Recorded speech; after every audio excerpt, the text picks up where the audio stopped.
What's going on, ladies and gents?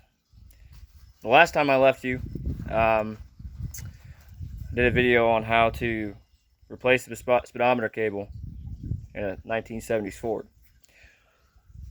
I was going to do a video on doing header studs and everything else like that, but it ended up being more of a pain than it needed to be. I don't know if you can really tell from here, but some of them are studs and some of them are regular bolts.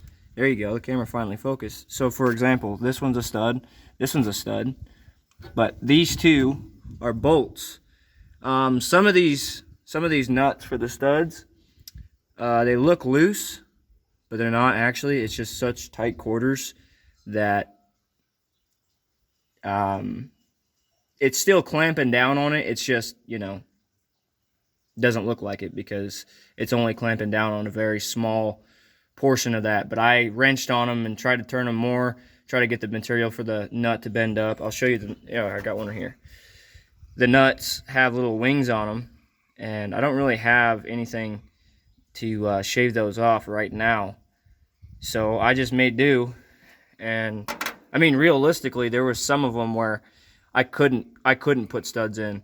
I mean, this side, oh my gosh, I fought this side to get it in for at least an hour, and I just decided after that to see how this side went. I wasn't going to do a video because it was just too much of a hassle. But I could have done a video on this side just to kind of showcase what it was like. This side is its own breed. There's studs on the very fronts, and then there's two holes where you couldn't even put a bolt in there. So the story on these headers as to why I had to fight them so much to even get this to work correctly. So I bought these headers. They were vehicle specific. They said it was for a 460 four-wheel drive. They said it wouldn't work with the dual shock system. As you can see, I only have a single shock system.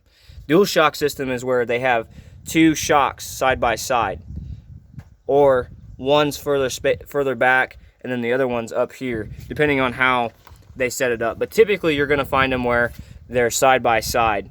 And this is a single shock system. Now you might ask, well, what was the issue installing these headers? And I will tell you. On the driver's side, I didn't have very many issues. I had to take the tire off. Down here on cylinder number 5, yes, this is cylinder 5, I had to cave it in a little bit so that way I could actually get it up into the to the engine bay, which wasn't anything major. For the steering arm on this pipe here, so cylinder number 6, I had to cave it in just a little bit because the steering arm was hitting. I had to cave cylinder 7 up because the knuckle was hitting. But other than that, the driver's side was nothing. Now, let's talk about the passenger side. The passenger side, I had to do a lot in order to get it to fit. You can't really tell because of the header wrap what all I had to do, but I'll show some of the obvious things. So, as you can see, cylinder number 2 is half caved in, or 3/4 of the way caved in. I don't know, but it still gets good flow. I'm not going to complain about that. Cylinder number 1, you can't see it because of the wrap. It's caved in. Looking at it a little bit closer, you can definitely see, cylinder number 2 does not look very pretty. I'm not talking about the dirt. I'm talking about, structurally. It does not look very good. Cylinder number 1, you can kind of see poking out there, but you can't really see exactly what I did. In order to get these in here, I had to notch my frame a little bit. I had to cut the fenders out, but that wasn't obvious because they're fender exit headers. I had to trim this body mount here and on the boot itself. I had to trim both of those in order to get it to fit. And like I said, these are supposed to be vehicle specific headers. So generally speaking, I'm not very happy with the idea that I had to modify the headers for a vehicle specific should be bolt in, you know, no modifications whatsoever, but that wasn't the case. These are Hedman headers.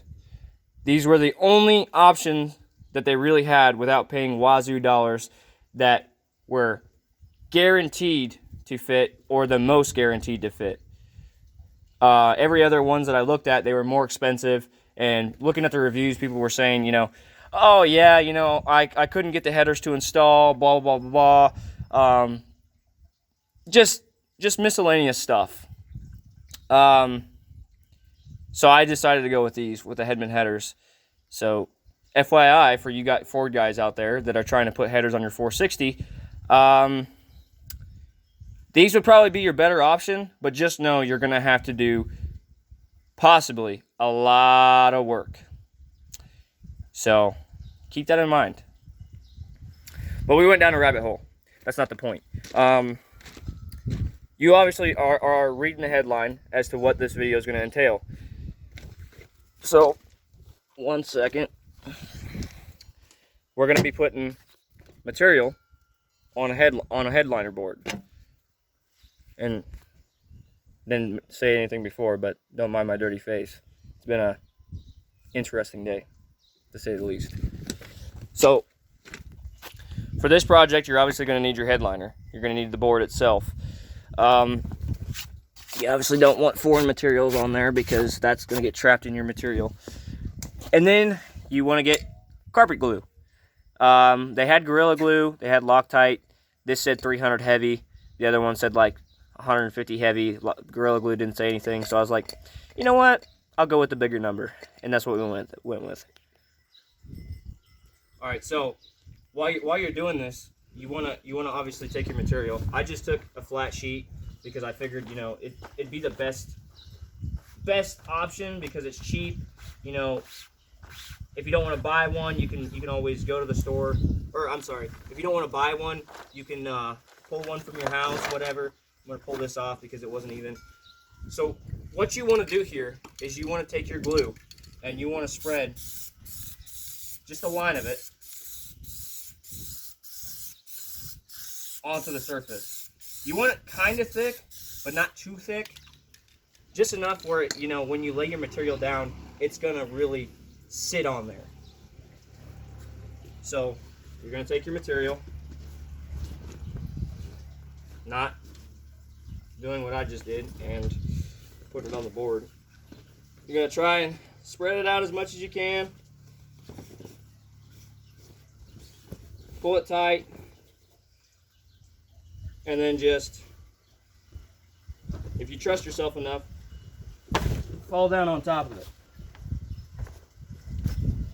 And then continue to keep it tight. Pull it tight as much as you can.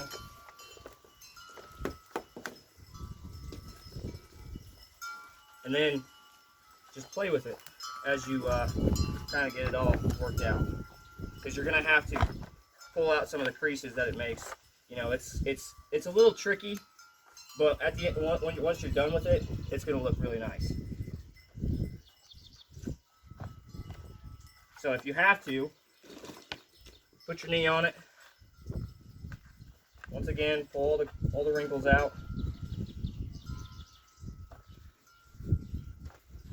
You have to pull it off the board. Make sure you're quick about it.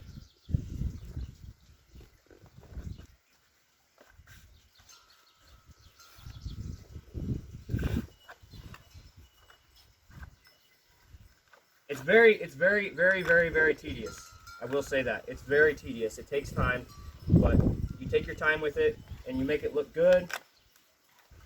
You know, it's entirely up to you how it looks. You know, there's not really much skill to it. I'm sure there's easier ways to do it.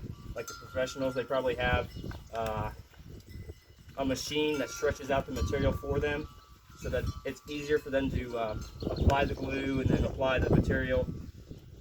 But if you're not a professional, like me,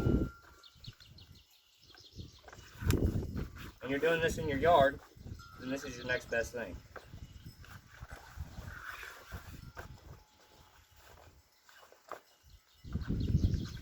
So, cool. we got most of it smoothed out. So, gonna press it down as much as you can.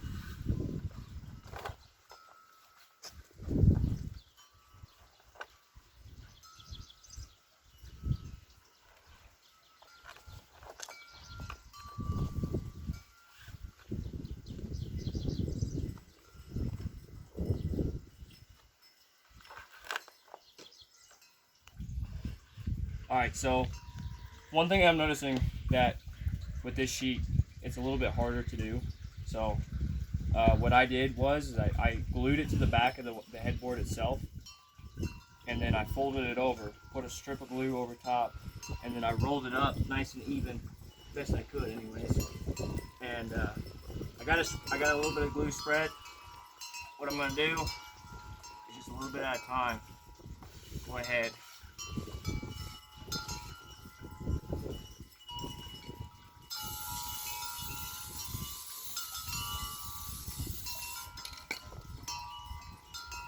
Make sure you're pulling the sheet tight and rolling it out.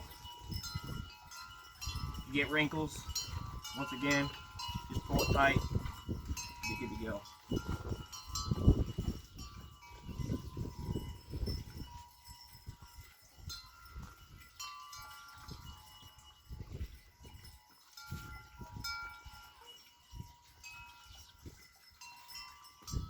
Yeah, it works out pretty good.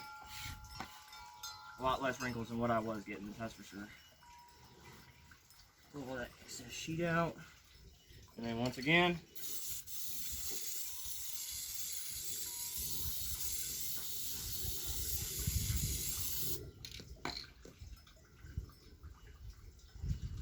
pulling it tight, roll it over top.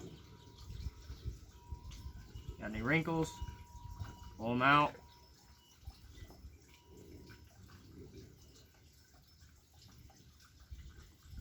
You want to try and get them wrinkles out as soon as possible before the glue starts to dry, because if you don't, then obviously you're going to have them wrinkles permanently in your headlight.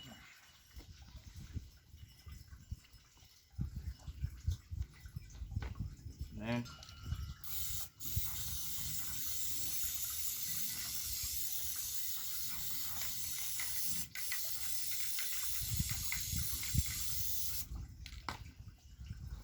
pull the sheet tight, roll it out.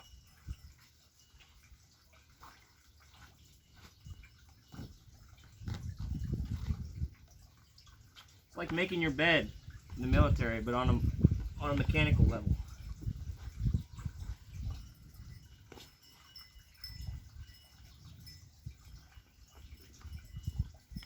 I'm gonna have to pull this up a little bit.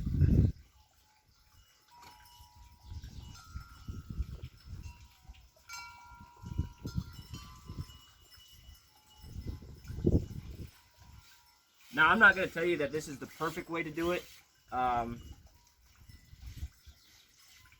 doing it like this, I mean, creases, they're inedible. But doing it this way, compared to what I was doing before, it makes it look a lot nicer. I'm going to go ahead and try to do this whole board for you, and then we'll go from there.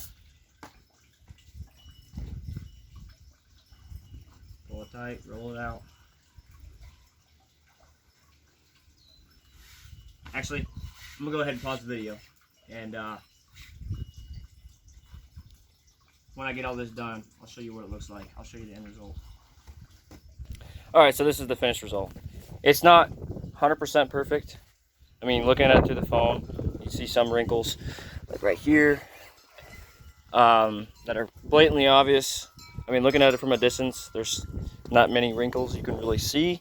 But if you're on a budget, like me, this is your best bet of getting this done. I'm going to throw some paint on it, because it's a white sheet, and I want it to match the interior of my truck. And then I'll show you how to put it in. It's not that hard, but still, I'll show you how to do it. So after spray painting it, it kind of gave me I guess a wooden rustic look. Paint's still wet, so we'll see how it looks after it's, you know, completely dry. But I mean, for a budget headliner, I would say it turned out pretty all right. You know, they do sell material that is specifically for this, but again, like I said, this is the whole budget mindset of, you know, if you're not looking to do it professionally or have it done professionally, you want to do it yourself, you just want it to get by, whatever, then this is what you'll do.